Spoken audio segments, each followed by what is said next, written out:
Alter Édition présente La vie des 4 califes. Vie et œuvre de Othman ibn Affan. Othman naquit à Taïf en l'an 6 après l'événement de l'éléphant, c'est-à-dire, selon l'estimation la plus plausible, en l'an 576 après Jésus-Christ.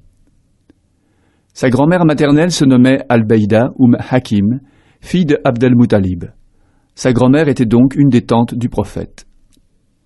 Othman était un très bel homme, de taille moyenne. Il avait la peau lisse.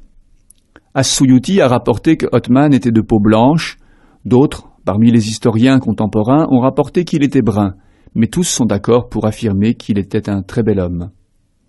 Othman, que Dieu soit satisfait de lui, avait une barbe épaisse qu'il teignait. Dans sa vieillesse, ses cheveux étaient restés assez abondants malgré une calvitie, et ils lui arrivaient jusqu'au lobe des oreilles. Il avait une bouche belle et agréable, et ses dents étaient maintenues avec de l'or. Oussama ibn Zaïd, que Dieu soit satisfait de lui et de son père, a rapporté que le messager de Dieu, que la grâce et la bénédiction de Dieu soient sur lui, l'a envoyé porter un plat de viande chez Othman. Lorsque je suis entré, a-t-il dit, je l'ai trouvé avec Ruqayya. Alors je me suis assis et j'ai commencé à regarder alternativement le visage de Othman et celui de Ruqayya.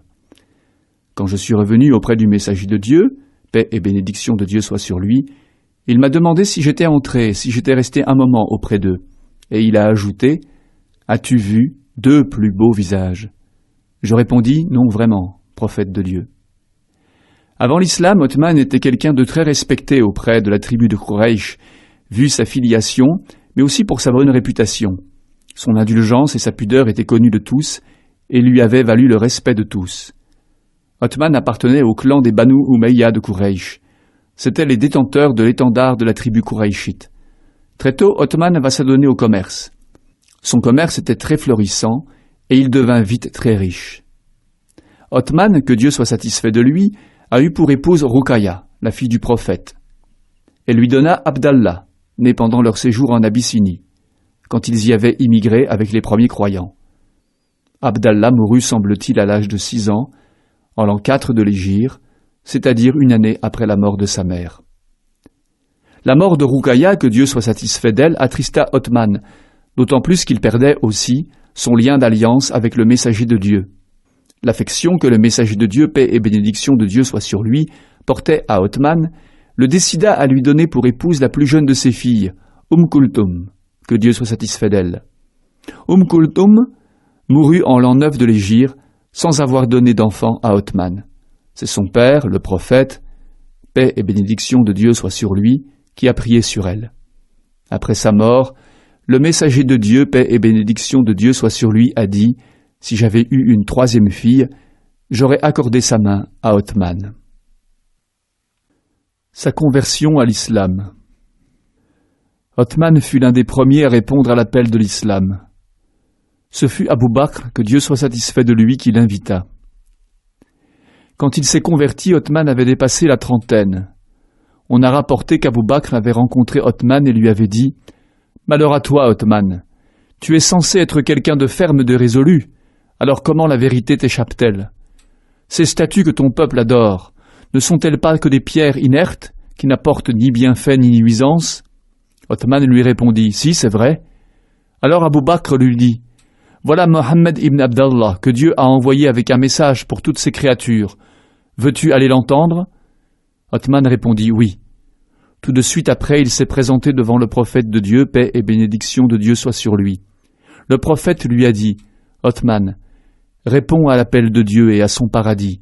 Je suis envoyé par Dieu à tous les hommes. » Othman a raconté lui-même « Dès que j'ai entendu ce qu'il m'a demandé et ce qu'il m'a dit, je me suis soumis, et j'ai attesté qu'il n'y a pas d'autre Dieu que Dieu, et que Mohammed est son serviteur et son messager. » Peu de temps après sa conversion, le messager de Dieu lui accorda la main de sa fille Ruqayya.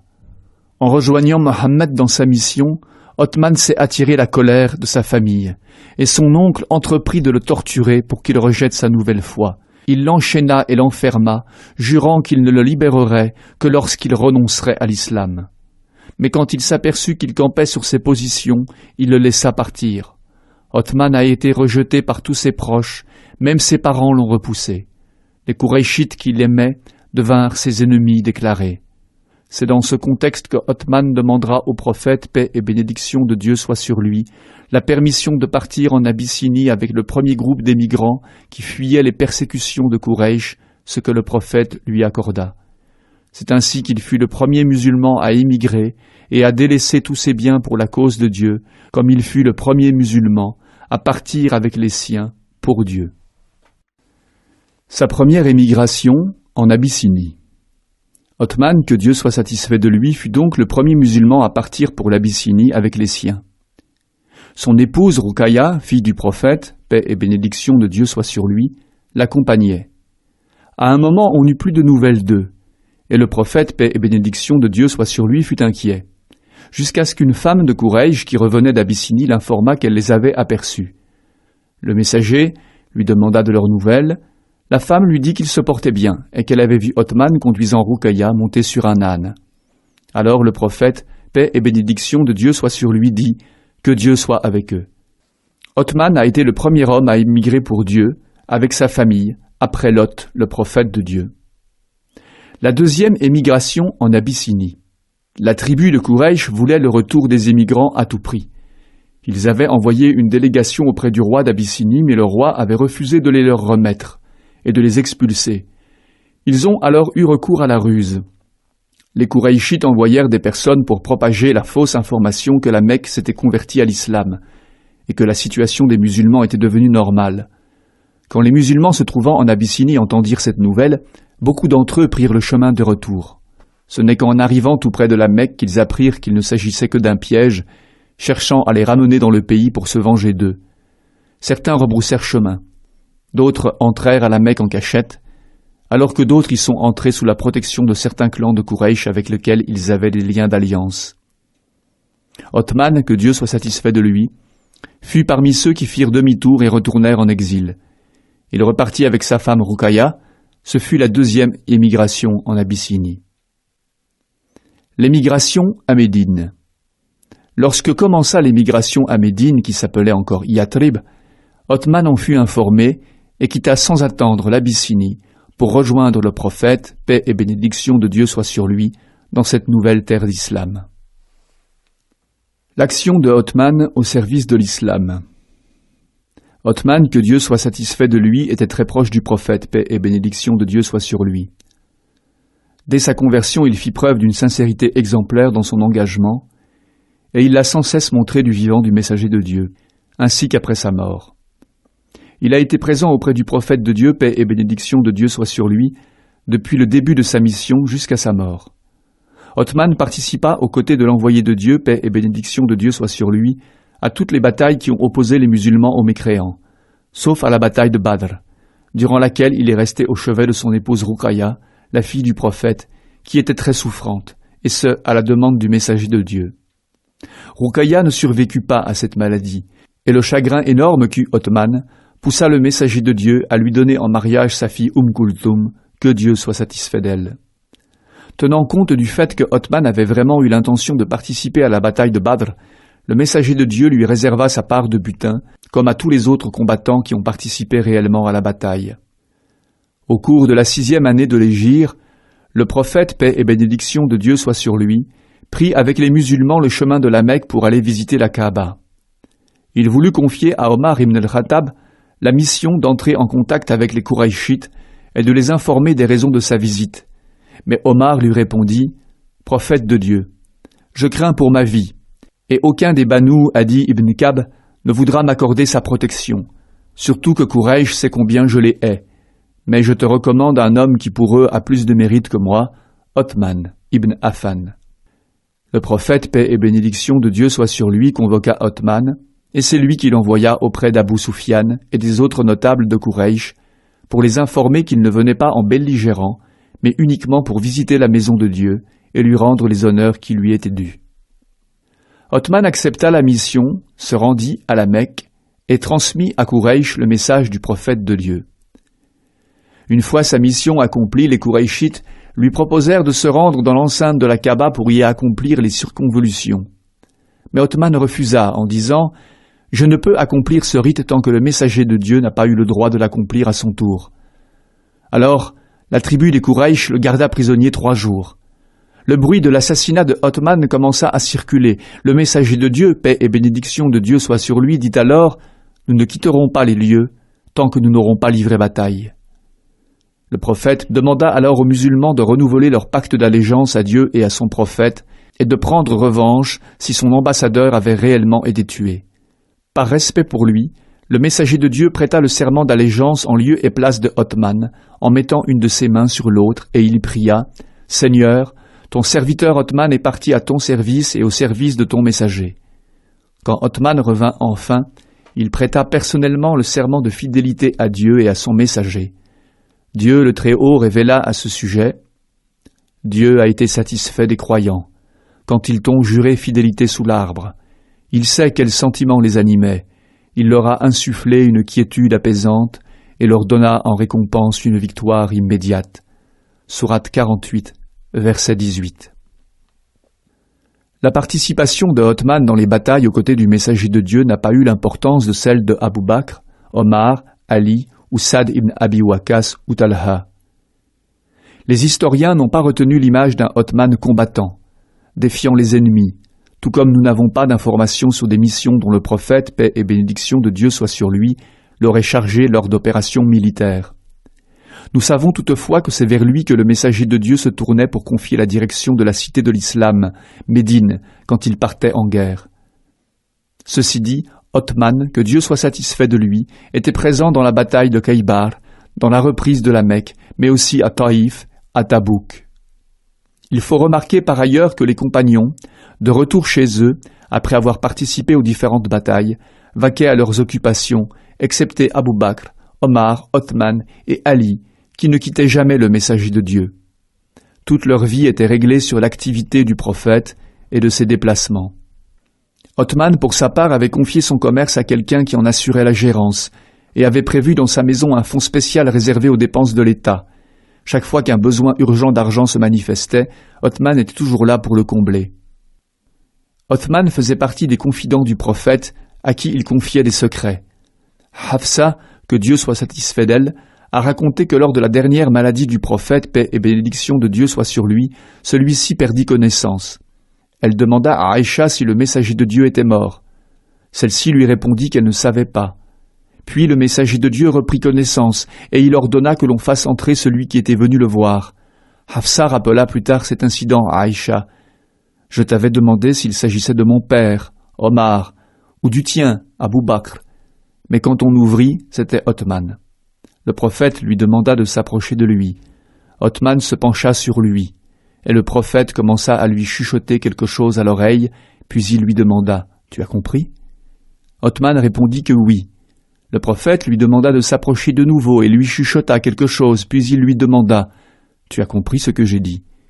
Othman lui répondit « Oui, mes oreilles l'ont bien entendu, et mon cœur en a bien pris connaissance. » Le messager de Dieu lui demanda ensuite de se retirer. Abu Hurayra, que Dieu soit satisfait de lui, a dit « Othman a acheté le paradis à 2 reprises au prophète, paix et bénédiction de Dieu soit sur lui. La première fois en creusant le puits de Maouna, et la seconde lorsqu'il a équipé l'armée musulmane pour la bataille de Tabouk. » Anas ibn Malik a rapporté que lorsque le messager de Dieu, paix et bénédiction de Dieu soit sur lui, incita les musulmans à dépenser pour la cause de Dieu pour préparer la bataille de Tabouk, Othman, que Dieu soit satisfait de lui, se présenta auprès du prophète et lui remit en main la somme de 10 000 dinars. Alors le messager de Dieu dit « Rien de ce que Othman pourra faire après ce jour ne pourra lui nuire. » Le prophète répéta sa phrase 2 fois. D'après une autre version rapportée par Hudayfa, le messager de Dieu, paix et bénédiction de Dieu soit sur lui, a dit « Que Dieu te pardonne, Othman.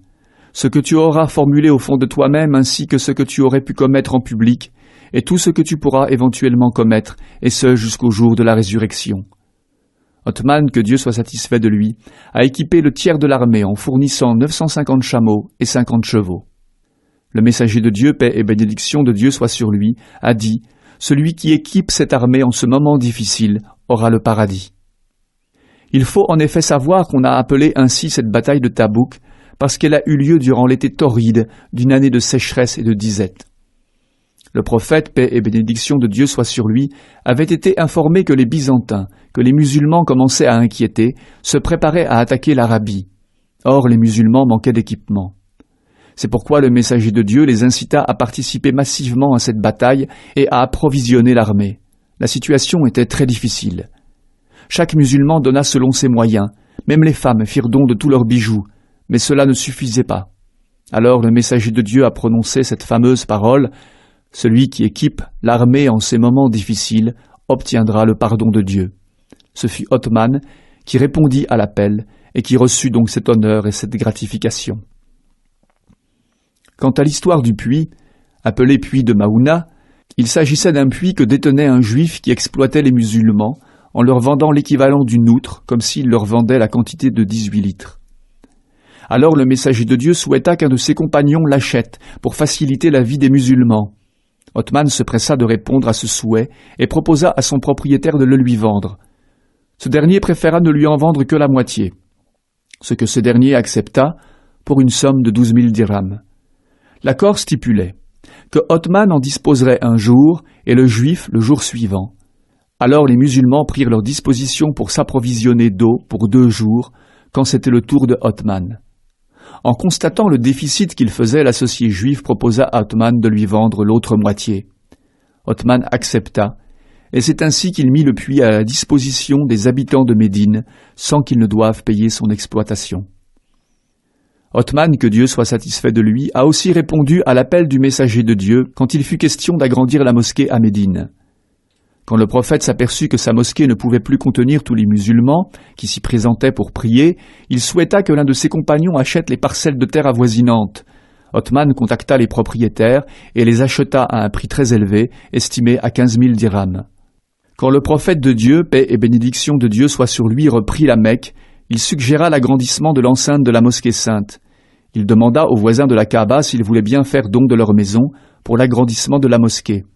Mais ils s'excusèrent auprès du prophète de ne pouvoir le faire, car ils n'en possédaient pas d'autres pour leur habitation. Alors Othman racheta la maison pour la somme de 10 000 dinars. Cette générosité de Othman se manifesta à maintes reprises dans l'histoire de l'islam.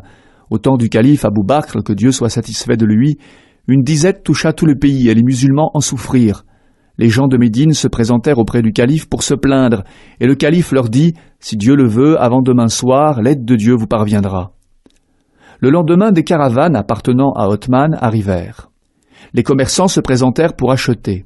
Othman leur demanda le prix qu'ils étaient prêts à lui offrir. Ils lui proposèrent de lui racheter au prix de 12 dirhams, ce qui en coûtait d'habitude 10. Il leur répondit que quelqu'un lui en avait offert plus. Ils lui proposèrent de lui racheter à du 15 pour 10. Il leur répondit que quelqu'un d'autre lui en avait offert plus. Les commerçants lui demandèrent qui lui avait proposé un prix supérieur au leur, alors que tous les commerçants de Médine se trouvaient là. Othman répondit « C'est Dieu. Pour chaque dirham, il m'en offre 10. Pouvez-vous m'offrir plus ?» Les commerçants le quittèrent, et Othman fit don de toutes les marchandises de sa caravane aux nécessiteux de Médine. Othman n'a pas cessé de surprendre par sa bonté. À ce sujet, on a rapporté qu'il s'est fixé une règle de conduite toute sa vie, qui était de libérer un esclave tous les vendredis, et s'il n'en avait pas les moyens un vendredi, il en libérait 2 le vendredi suivant.